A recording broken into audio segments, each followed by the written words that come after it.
জয় মা চাঁদনী মা, জয় বাবা শিব বাবা। আশা করি চাঁদনী মায়ের কৃপায় সবাই খুব আনন্দে আছেন। আজকে আপনাদের সঙ্গে আমি বর্ণালী শেয়ার করব একটা সত্যিকারের ঘটনা।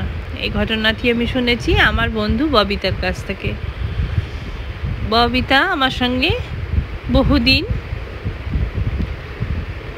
আমরা একসাথে থেকেছি, মানে পোস্টিংয়ে থেকেছি।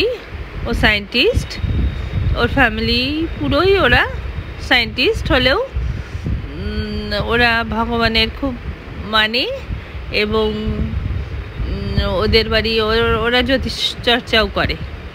তো ববিতা একবার একটা গল্প বলেছিল আমাকে, বলেছিল ওটা ওদের গ্রাম বরেলি বলে একটা গ্রাম আছে, তো ইউপিতে। আমাদের পশ্চিমবঙ্গে যেমন আমরা মা দুর্গা, মা কালীর পুজো, শিবের পুজো বেশি করি, তেমনি উত্তরপ্রদেশের বেশিরভাগ লোকই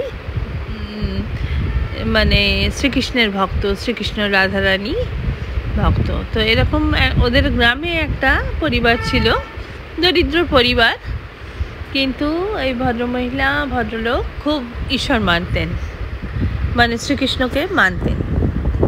তো ওনাদের ছেলে ছিল, ছেলেটি কলেজে পড়তো এবং ছেলেটা কিছুতেই বিশ্বাস করতো না যে ভগবান আছেন। মায়ের সঙ্গে এই নিয়ে তর্কাতর্কি করতো, বলতেন সে খুব নাস্তিক ছিল।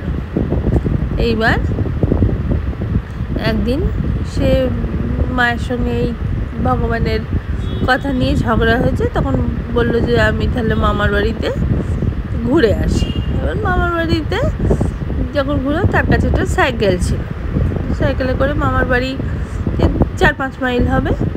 তো যাচ্ছে, যেতে যেতে একটা মোটর গাড়ি এই সাইকেলে অ্যাক্সিডেন্ট হয়েছে। অ্যাক্সিডেন্ট হয়ে যাওয়ার পরে সে মোটর গাড়িটা চলে গেছে।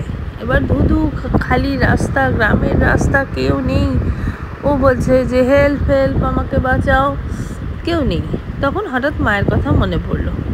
তখন ও ভগবানের কাছে বললো, ভগবান, আমার মা তো এত প্রার্থনা করে, তো তুমি মায়ের কথা শুনেই না হয় এসো।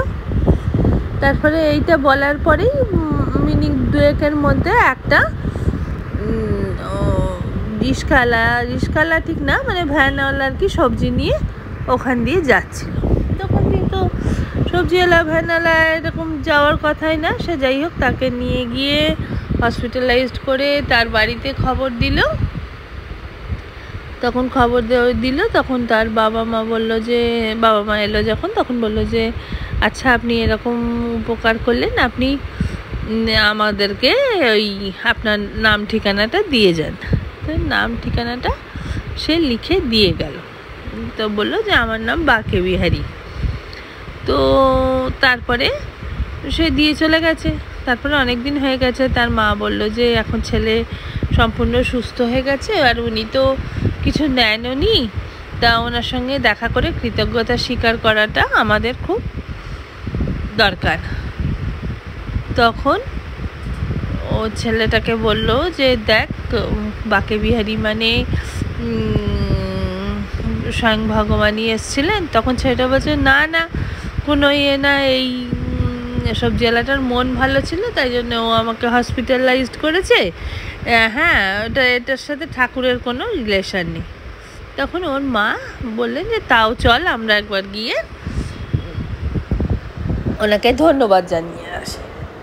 তারপরে যখন সেখানে গেল, গিয়ে দেখে যে গ্রামের ঠিকানা দিয়ে গেছিলো এবং যেখানে তার নাম দিয়ে গেছিলো, সেখানে যেতেই দেখলো একটা মন্দির। তার মন্দির ছাড়া সেখানে কোনো আশেপাশে কোনো বাড়ি নেই। তো তারা মন্দিরের পুরোহিতের সাথে দেখা হলো, বললো বাকে বিহারীজিকে চেনেন আপনারা, এই গ্রামের ঠিকানা দিয়ে গেছে। তখন পুরোহিতটা মুচকে হেসে বলছেন, বাকে বিহারী তো মন্দিরের ভেতর থাকে। তখন ওরা মন্দিরে গেলেন এবং বাকে বিহারীর দর্শন করলেন। তখন ছেলেটার মনে, মানে সে নাস্তিকতা থেকে বেরিয়ে সে বিশ্বাস করলো যে ঈশ্বর আছেন। গল্পটি কেমন লাগলো বন্ধুরা? যদি ভালো লাগে লাইক, কমেন্ট, শেয়ার করবেন। নমস্কার।